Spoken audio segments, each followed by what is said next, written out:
한국인 여성이 아프리카 카메룬에서 온 두 남자와 낯선 시골 마을에서 만나 서로 사랑하고 임신하고 행복을 찾아가는 감동적인 이야기입니다.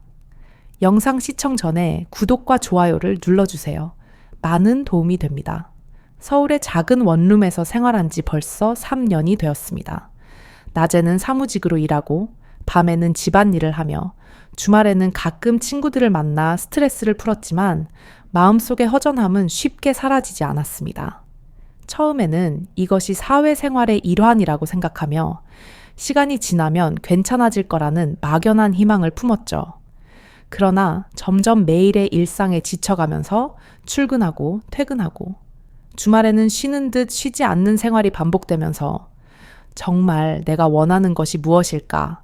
라는 자문을 계속했지만 명확한 답은 나오지 않았습니다.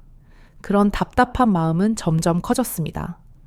월급은 안정적이었지만 마음속에서는 오히려 더 많은 불안이 일었습니다. 세상은 너무 빠르게 돌아가고 저는 그 속도를 따라잡지 못하는 기분이었습니다. 어느 날 너무 지쳐있던 저는 우연히 여행사의 광고를 보게 되었습니다. 국내 시골 체험 여행 2박 3일 농촌 생활로 힐링하기 라는 문구가 눈에 띄었고 순간 가슴이 뛰었습니다. 화려한 여행이 아니라 단순한 시골 체험이었지만 그 소박함이 저를 끌어당겼습니다. 서울의 소음과 바쁨을 잠시 떠나 푸른 논밭과 시골 마을에서 시간을 보내고 싶다는 생각이 들었습니다. 농사를 꿈꾸는 사람들의 이야기도 떠오르며 결국 인터넷으로 예약을 하게 되었습니다. 친구들은 이 여행이 무슨 재미가 있을지 의아해했지만 저에게는 이 작은 변화가 큰 결심이었습니다. 긴 여행 끝에 저는 강원도 깊은 시골 마을에 도착했습니다. 이곳은 산과 계곡, 논밭이 어우러져 아름다운 풍경이 펼쳐져 있었고 눈이 덮인 풍경이 환상적이었습니다. 둘째 날 아침, 창밖에서 들려오는 낯선 언어에 귀를 기울였습니다. 그것은 한국어가 아닌 영어의 가까운 언어로 들렸습니다. 창문을 열어보니 2명의 튼튼한 체격을 가진 아프리카 청년들이 농사를 돕고 있었습니다. 처음에는 이곳에서 외국인을 보는 것이 놀라웠지만 그 놀라움은 금방 기쁨으로 바뀌었습니다. 마을 이장님께 물어보니 그들은 카메룬에서 온 청년들로 한국 농업을 배우기 위해 교환 프로그램에 참여하고 있었습니다. 일정 기간 동안 한국에서 농업 체험과 작업을 하게 될 예정이라고 합니다. 이장님은 그들이 부지런하고 성실하여 마을 사람들에게 사랑받고 있다고 말씀하셨습니다. 언어가 조금 어색할 수도 있지만 그들이 사는 방식은 매우 비슷하다고 하셨습니다. 그날 오후 저는 마을회관에서 열린 작은 문화교류 행사에 참석했습니다.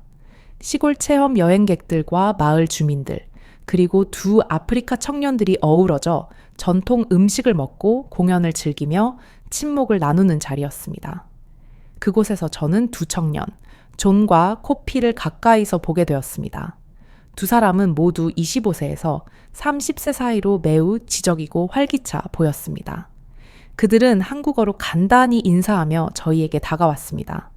저는 영어로 대답하며 그들의 미소가 제 마음을 환하게 밝혀주었습니다.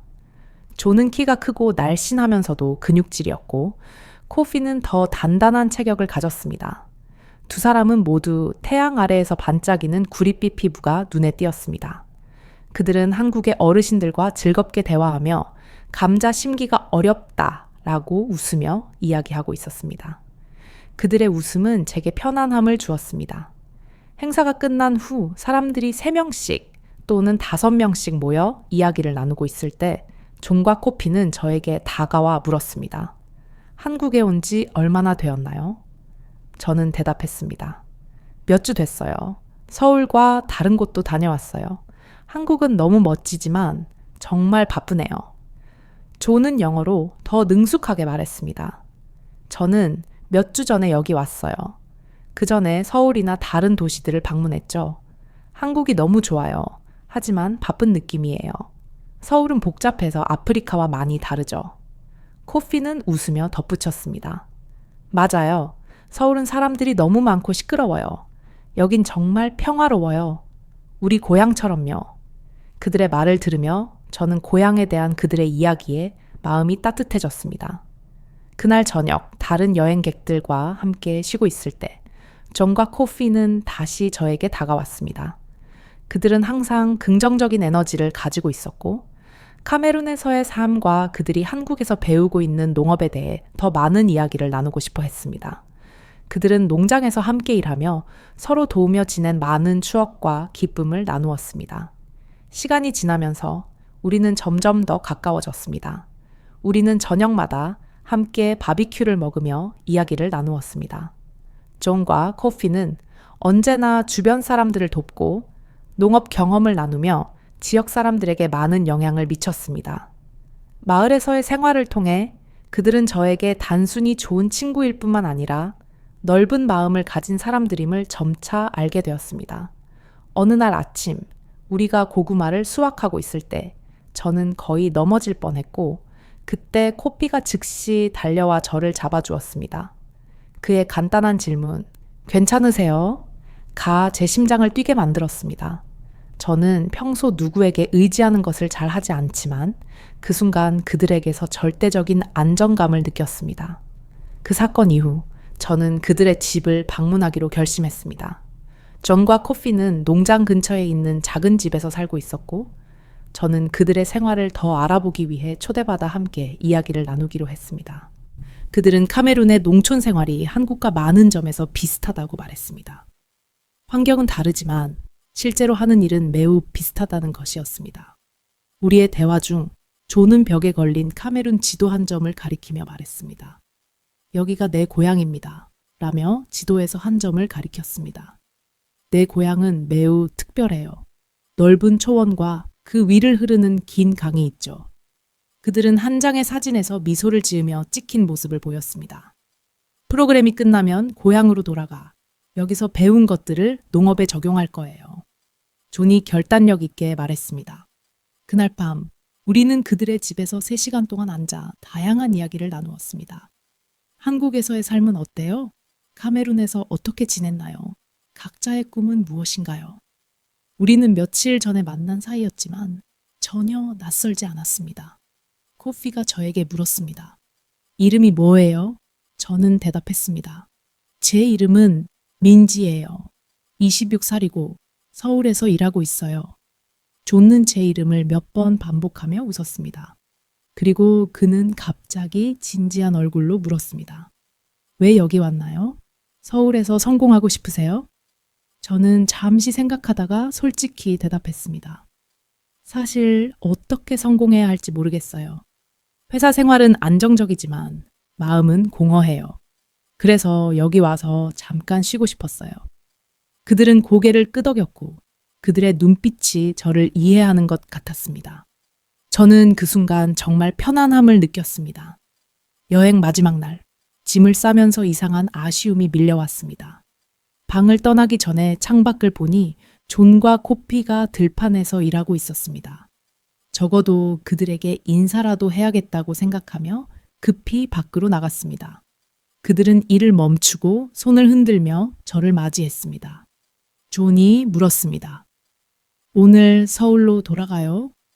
네, 프로그램이 끝나면 돌아가야 해요. 하지만 우리가 계속 연락할 수 있으면 좋겠어요. 저는 대답했습니다. 제 영어가 완벽하지 않지만 그들의 눈빛에서 진심을 느낄 수 있었습니다. 우리가 인터넷으로 연락하고 서울에 가면 만날 수 있으면 좋겠어요. 코피가 기쁘게 대답했습니다. 우리는 연락처를 교환한 후 저는 버스를 타고 서울로 돌아갔습니다. 다시 일상으로 돌아왔습니다. 서울에 돌아온 후 저는 시골에서의 따뜻하고 평화로운 공기가 그리웠습니다. 출근길에 급히 커피 한 잔을 들고 사무실로 들어가면 그곳에는 끊임없는 경쟁과 업무 압박이 기다리고 있었습니다. 지칠 때쯤 갑자기 존과 코피에게 메시지를 보내고 싶었습니다. 안녕하세요. 잘 지내고 있나요? 그 마을이 그리워요. 저는 짧은 메시지를 보냈고 그들은 즉시 답장했습니다. 우리는 잘 지내고 있어요. 당신도 그리워요. 여기 농장에서 계속 일하고 있으며 한국에서 많은 것을 배우고 있어요. 그들의 메시지를 읽으며 저는 다시 힘을 얻었습니다. 이후 우리는 계속해서 메시지를 주고받고 영상 통화를 했습니다. 그들이 농장에서 하는 일이나 일상생활의 사진을 보내면 저는 서울의 야경이나 근처 카페 사진을 보내기도 했습니다. 대화가 계속될수록 우리는 서로의 과거와 가족 깊은 생각을 나누게 되었습니다. 시간이 지나면서 저는 자신이 두 사람에 대해 느끼는 감정이 단순한 우정이 아니라는 것을 깨닫기 시작했습니다. 처음에는 한 사람에게 감정을 느낄 때 다른 사람에 대한 감정이 무엇인지 혼란스러웠습니다. 그러나 존과 대화하면서 저는 그의 침착하고 강한 성격에 끌렸고 코피와 대화하면서 그의 유쾌하고 따뜻한 성격에 매력을 느꼈습니다. 저는 이 감정이 정상인지 궁금했습니다. 제 걱정이 커지던 중 한 통의 메시지가 왔습니다. 우리는 다음 달에 다시 한국에 가요. 다른 지역에서 농업 점검을 할 예정인데 시간 되면 우리를 만나고 싶어요. 코피의 메시지가 제 심장을 뛰게 만들었습니다. 제가 그들을 다시 만난다면 어떻게 해야 할까요? 제 감정을 솔직하게 말할 수 있을까요? 아니면 숨겨야 할까요? 어떤 경우라도 다시 만날 기회가 생긴 것에 너무 기대가 됐습니다. 그날 이후 저는 바쁜 일정을 보내며 자주 달력을 보며 이제 얼마 남지 않았네 라고 혼자 중얼거렸습니다. 우리가 약속한 날 서울역 앞에서 만났습니다. 존과 코피는 이전보다 조금 더 자신감 있어 보였습니다. 오랜만이네. 요즘 어떻게 지내? 제가 손을 흔들자 그들은 웃으며 다가와 가볍게 저를 안아주었습니다. 주변 사람들의 시선을 느꼈지만 저는 전혀 신경 쓰지 않았습니다. 너무 기뻐서 미소를 멈출 수 없었습니다. 우리는 그 후 전통시장 근처를 둘러보며 서울 시내를 걸었습니다. 그들이 한국어를 많이 배운 것 같았어요. 간단한 문장 정도는 자신 있게 말할 수 있었습니다. 여기 거리는 정말 복잡하네요. 사람도 많고. 하지만 여전히 멋져요. 코피는 환하게 웃었습니다. 존은 명동거리의 간판을 보며 여기 밤에 이렇게 밝은 걸 처음 봐요. 라고 말했습니다. 밤에는 보통 조용하고 어두워요. 코피가 덧붙였습니다. 그날 밤 저는 용기를 내어 그들을 제 집 근처 작은 술집으로 초대했습니다. 이곳은 다른 분비는 곳들보다 훨씬 조용해서 솔직한 대화를 나누기에 적합했기 때문입니다. 맥주를 따르고 다양한 이야기를 나누는 동안 결국 제 마음속의 모든 감정을 털어놓았습니다. 이상하게 들리겠지만 가끔은 두 사람에 대한 제 감정이 무엇인지 잘 모르겠다고 느꼈습니다. 하지만 두 사람 모두 너무 소중해서 한 사람만 선택할 수는 없었습니다. 제가 말을 마친 후 잠깐의 침묵이 흘렀습니다. 제 심장이 터질 것처럼 뛰었습니다.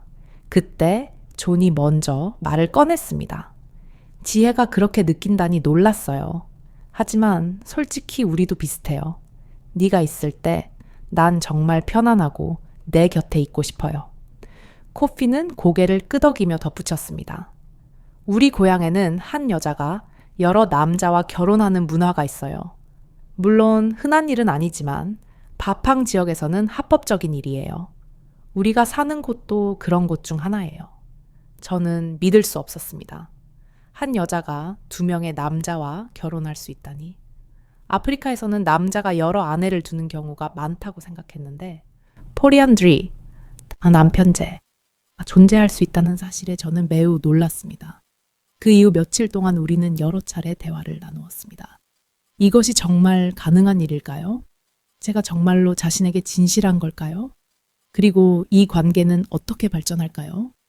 그들의 귀국이 다가올 때 선택의 순간도 가까워졌습니다. 서울에서의 마지막 밤, 세 명은 그들이 묵고 있는 곳에서 함께 앉아 대화를 나누었습니다. 우리가 고향으로 돌아가면 마을 어르신들과 상담을 해야 해요. 존이 말했습니다. 결혼을 공식적으로 허락받으려면 일정한 절차가 필요해요.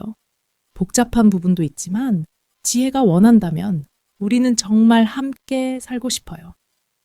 존의 목소리에는 진심이 가득했습니다. 코피도 진지한 표정으로 말했습니다. 만약 네가 괜찮다면 우리와 함께 가자. 우리는 평생 너를 지켜주고 싶어. 그들이 돌아간 후 저는 며칠 동안 이 문제를 고민하며 밤낮으로 생각했습니다. 일을 하면서도 그 생각이 계속 떠올랐고 결정을 내리기가 쉽지 않았습니다. 저는 서울에서 안정적인 직장 생활을 추구할지 아니면 전혀 다른 문화에서 두 남자와 함께 비전통적인 삶을 선택할지를 고민했습니다. 아무도 저에게 무엇이 옳은지, 무엇이 틀린지 알려주지 않았습니다. 이 결정은 너무나도 특별해서 부모님과 친구들에게 말할 수 없을 정도로 두려웠습니다. 그래서 저는 모든 것을 숨기고 혼자서 그 고민을 간직했습니다. 그럼에도 불구하고 제 마음속에는 멈추지 않는 목소리가 있었습니다. 이게 진정한 행복일지도 몰라. 나는 이 길을 가고 싶다. 결국 저는 일을 그만두고 비행기 티켓을 예매했습니다. 카메룬의 두 남자와 새로운 삶이라는 새 단어가 제 머릿속을 맴돌았습니다. 카메룬 국제공항에 도착했을 때 존과 코피는 밝은 미소로 저를 기다리고 있었습니다. 공항에서 불어오는 뜨겁고 낯선 공기에 저는 그들과 함께라면 모든 것을 견딜 수 있을 것 같은 기분이 들었습니다. 긴 여정을 마치고 존과 저는 제 짐을 나누며 행복하게 미소 지었습니다. 우리는 야운데에서 한밤을 보냈습니다. 그리고 다음 날 버스와 자동차를 타고 바팡 마을로 향했습니다. 우리는 흙길을 달리면서 창 밖으로 거대한 돼지떼와 나무들이 보였습니다. 가끔씩 시장과 가축 판매소들이 보였고 그것들이 참 이상하게 느껴졌습니다. 저는 정말 많은 발전을 한 것 같다고 느꼈습니다. 바팡에 도착하자 마을의 가족들과 노인들이 우리를 환영해 주었습니다. 그들의 환영의 말은 현지 언어로 전달되었습니다. 존과 코피는 유창한 프랑스어와 현지 언어로 저를 소개해 주었습니다. 저는 미소를 지으며 계속 인사를 하며 불안한 마음을 진정시키려고 했습니다. 마을은 조금 높은 곳에 위치해 있어서 공기가 꽤 시원했습니다. 이곳에서 우리는 나무들, 논밭, 그리고 진흙으로 지어진 집들을 볼 수 있었습니다. 전기가 자주 끊기고 물은 근처 우물에서 길어야 했습니다. 서울의 편리함과는 거리가 멀지만 이곳 사람들의 활기찬 삶을 느낄 수 있었습니다. 우리가 계획한 결혼식을 위해 우리는 마을의 전통적인 의식과 행정 절차를 거쳤습니다. 모든 사람은 이 과정을 거쳐야 했습니다. 처음으로 마을 어르신들과 상담하는 자리가 있었습니다. 몇몇 사람들은 물었습니다. 정말로 결혼을 하려는 건가요? 한 여자가 2명의 남자와 결혼한다고요? 존과 코피는 진지하게 대답했고 저는 솔직하게 두 사람 모두를 사랑하며 함께 살고 싶다고 말했습니다. 놀랍게도 반대는 많지 않았습니다. 이곳에서는 한 남자가 여러 아내를 두는 것이 흔한 일입니다. 그러나 오래전에 몇몇 여성이 여러 남자와 결혼한 사례가 있었던 전통도 있다고 들었습니다. 하지만 모든 남편들은 서로 화합해야 하며 재산과 자녀 양육에 대한 세심한 합의가 필요했습니다. 존과 코피는 서로를 형제처럼 믿고 함께 자녀를 키우며 서로의 지혜를 존중할 것이라고 강조했습니다. 행정 절차는 더 복잡했습니다. 모든 서류는 프랑스어로 번역되어야 하고 한국 대사관과도 연락을 해야 했습니다. 저는 몇 가지 인증 서류를 제출해야 했습니다. 이 모든 과정에서 저는 내가 얼마나 먼 길을 온 것인지 깨달았습니다. 돌아갈 수 없다는 두려움보다는 저는 이 길을 가기로 결심했습니다. 가끔은 서울에서 직장 생활을 하며 편안한 삶을 살면 얼마나 좋을까 싶기도 했습니다. 하지만 제 모든 걱정은 존과 코피를 보며 사라졌습니다. 그들은 이 복잡한 과정 동안 저를 돌보고 지켜주었습니다. 결국 전통적인 결혼식이 마을의 큰 나무 아래에서 열렸습니다. 우리는 춤을 추고 북을 치며 예쁜 꽃 무늬가 새겨진 천을 제 손에 감았습니다.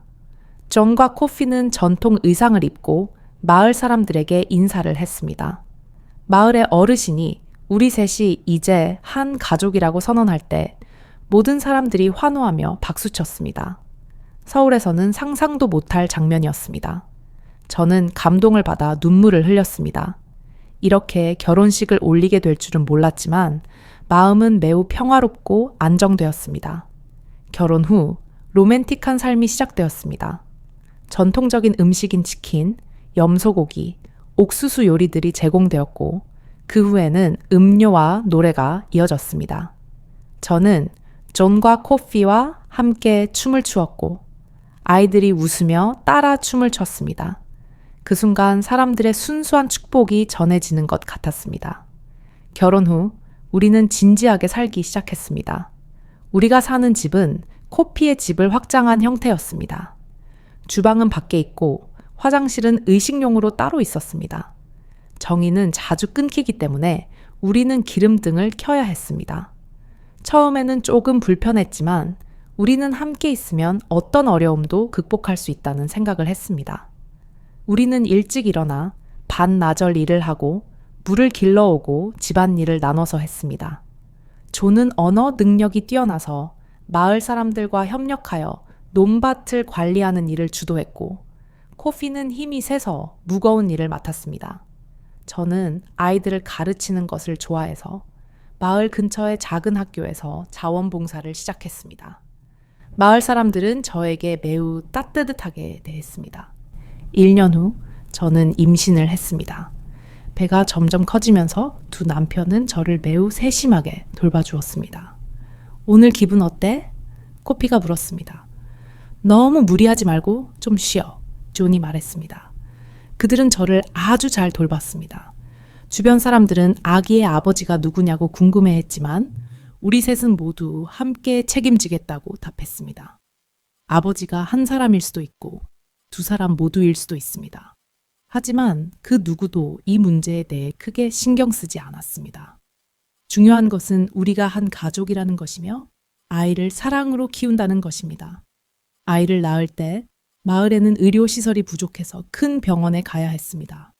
존과 코피는 번갈아 가며 저를 병원까지 데려다 주었고 그들은 진짜 아버지처럼 저를 돌봤습니다. 아기가 태어나는 순간 저는 정말 행복하고 자랑스러웠습니다. 분만충에도 저는 존과 코피의 따뜻한 손길에 의지했습니다. 결국 건강한 아들이 태어났습니다. 아이를 품에 안고 땀에 젖은 얼굴을 보며 감동의 눈물이 흘렀습니다. 존과 코피는 서로를 끌어안으며 울었습니다. 이렇게 함께 해줘서 고마워. 저는 목이 메어 말했습니다. 그들은 동시에 제 손등에 입맞춤을 했습니다. 그 장면은 결코 잊지 못할 것입니다. 아이를 키우는 일은 결코 쉬운 일이 아닙니다. 매일 밤 아이가 울 때마다 우리는 번갈아 가며 아이를 달래주었습니다. 저는 하루의 반을 아이를 돌보고 집안일을 했습니다. 하지만 언제나 어려움이 생기면 우리는 서로 돕고 격려했습니다. 처음에는 2명의 남편이 있으면 육아가 더 쉬울 것 같았지만 사실 두 사람을 의지할 수 있다는 점에서 훨씬 더 큰 안도감을 느꼈습니다. 존과 코피는 성격이 달라서 때때로 육아 방식에서 충돌이 있었지만 우리는 대화를 통해 해결했습니다. 존은 아이를 부드럽게 돌보는 반면 코피는 아이와 활발하게 놀아주었습니다. 시간이 지나면서 우리 아기는 첫 걸음을 떼었고 아버지와 어머니가 있는 가정에 대한 인식이 마을에서 자연스럽게 받아들여지기 시작했습니다. 물론 이 사례는 여전히 드물고 일부 어르신들은 이런 관계가 과연 오래 지속될 수 있을지 의문을 가졌습니다. 그러나 우리가 계속해서 나누는 사랑과 협력은 그들의 의심을 점차 없애주었습니다. 우리는 마을에서 작은 사업을 시작했습니다. 농산물 가공품을 만들어 도시시장에서 팔고 한국에서 배운 효율적인 농업 방법을 소개했습니다. 저는 한국어 통역 능력과 인터넷 사용 기술이 있어 이 지역에 대한 정보 수집에 많은 도움이 되었습니다. 존과 코피는 지역 네트워크를 통해 사람들을 설득하고 도움을 요청했습니다. 점차 그들의 이름은 주변 마을에 알려지기 시작했고 우리의 가족에 대한 평가는 긍정적으로 바뀌었습니다. 사람들은 우리가 독특하지만 실제로 성공적인 사업을 운영하는 가족임을 알게 되었습니다. 가끔은 한국에 있는 부모님과 영상통화를 할 때 처음에는 그들이 어색해하는 모습을 보였습니다. 그들은 진지하게 저에게 물었습니다. 정말 괜찮니? 여자가 두 남자와 함께 있다는 게 부끄러운 일이야. 그러나 시간이 지나면서 제가 점점 더 건강해지고 행복해 보이자 그들은 너무 행복해 보인다 라고 말하며 결국 받아들였습니다. 제 SNS에 올라온 사진들을 보고 친구들은 매우 놀랐습니다. 그들은 이게 진짜야 라고 물었고 저는 그냥 웃으며 대답했습니다. 저는 인생이 어떻게 될지 모르겠지만 저는 그들을 진심으로 사랑하고 우리는 행복하게 살고 있어요. 우리 세 사람은 매일 크고 작은 문제들을 겪고 있습니다. 병이 찾아오면 우리는 아이들의 건강을 걱정합니다. 비가 오는 계절이 되면 길이 막히고 모든 일이 어려워집니다. 가끔은 정부 기관과 행정 서류 문제로 싸워야 할 때도 있습니다. 그러나 우리는 함께 모든 순간을 이겨냈습니다. 만약 우리가 서울에서만 살았다면 우리의 삶은 아마 평범하고 더 쉬웠을 수도 있습니다.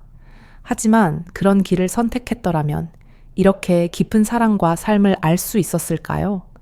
비록 그것이 정상적이지 않고 법적, 문화적으로 많은 장벽이 있지만 결국 우리는 행복을 선택했습니다. 존과 코피는 여전히 형제처럼 우정을 유지하고 있습니다. 가끔은 제가 한 사람에게 더 관심을 보이면 그들 사이에 작은 질투나 오해가 생기기도 합니다. 그런 일이 생길 때마다 우리는 솔직하게 대화를 나누려고 합니다. 미안해. 너도 중요한 사람이지만 오늘은 내가 너에게 신경 쓸 수 없어. 그러면 두 사람은 우리는 가족이야. 힘든 일이 있으면 말해줘. 라고 말합니다. 관계는 항상 완벽할 수는 없지만 진지한 대화와 배려가 이 가족을 강하게 지탱해주고 있습니다. 어려움이 있을 때마다 우리는 처음 만난 그 시골 마을에서의 미소를 떠올립니다. 그리고 결혼식 날 북소리에 맞춰 춤추던 그 모습을 기억합니다. 이제 우리 아이는 주변을 걸어 다니며 두 아버지를 찾고 있습니다. 아이는 세 사람의 무한한 사랑 속에서 자라고 있습니다. 이 작은 집에서 가끔은 콩나물을 기르기도 하고 고향의 음식을 그리워하기도 하며 때로는 지역 음식을 익숙해지며 매일을 살아갑니다. 아마 이 이야기를 들은 누군가는 고개를 저으며 이건 말도 안 돼, 비현실적이야 라고 할 수도 있습니다. 어떤 사람들은 이 관계를 이상하다고 비난할지도 모릅니다. 그러나 사랑에는 다양한 형태가 있고 우리가 서로를 존중하고 배려하는 마음이 변하지 않는다면 이 관계도 충분히 가치 있는 삶이라고 확신합니다. 마을에서 우리 세 사람은 농사를 잘 짓고 아이를 잘 키운다고 칭찬을 받습니다. 주변 사람들은 우리를 부러워하며 그런 협력적인 가족을 본 적이 없다고 말합니다. 가끔씩 도시에서 기자나 관광객들이 우리 가족을 보고 이야기를 듣기 위해 방문합니다. 물론 제가 원하는 길을 선택한 것이지만 여전히 언어 장벽, 위생 환경, 두 남편과의 관계에서 문화적 차이는 존재합니다.